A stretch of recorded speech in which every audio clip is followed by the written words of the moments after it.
Halo adik-adik, ketemu lagi nih dengan Kak Desi di pelajaran Bahasa Indonesia. Di pertemuan keempat ini, kita masuk ke bab 6 ya adik-adik, yaitu materinya membaca cerita dan laporan perjalanan. Yuk simak penjelasan dari Kak Desi ya. Membaca cerita.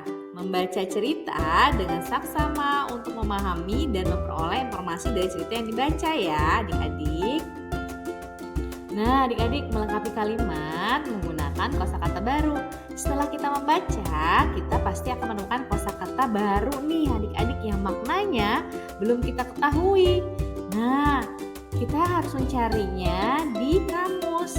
Nah, untuk bahasa Indonesia itu ada namanya Kamus Besar Bahasa Indonesia. Nah, selain itu dengan kosakata baru tersebut juga dapat melengkapi kalimat yang rumpang loh adik-adik. Nah, kalimat yang rumpang ini adalah kalimat yang memiliki bagian kosong. Bagian tersebut perlu diisi dengan kata yang tepat. Nah, adik-adik, selanjutnya menceritakan kembali isi cerita nih. Nah, ada beberapa hal yang harus adik-adik lakukan. Pertama, bacalah keseluruhan isi cerita dengan saksama. Kedua, catatlah informasi dan unsur pembangun cerita. Lalu yang terakhir, rangkailah kalimat untuk menceritakan kembali isi cerita tersebut secara lisan ya adik-adik. Kesesuaian isi cerita dengan ilustrasi.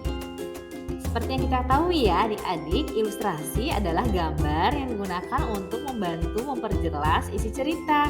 Ilustrasi yang baik harus sesuai dengan isi ceritanya ya adik-adik.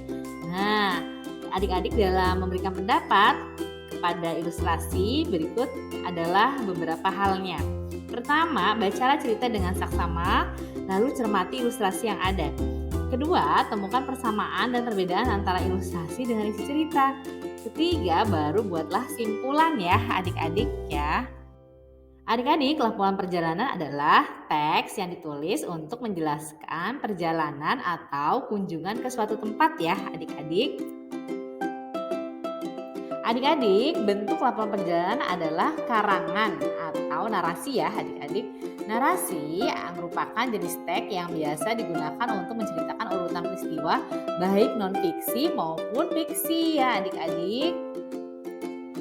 Untuk memudahkan adik-adik menulis laporan perjalanan, adik-adik bisa melakukan kedua ini ya. Pertama, adik-adik harus menggunakan kata tanya nih atau adik Simba yang diinikan ya adik-adik ya, biar adik mudah menghafal ada apa, di mana, kapan, siapa, mengapa, dan bagaimana. Lalu yang kedua, menggunakan kalimat efektif nih adik-adik. Jadi kalimat efektif ini adalah kalimat yang disusun atau dibuat sesuai dengan kaidah bahasa Indonesia ya adik-adik.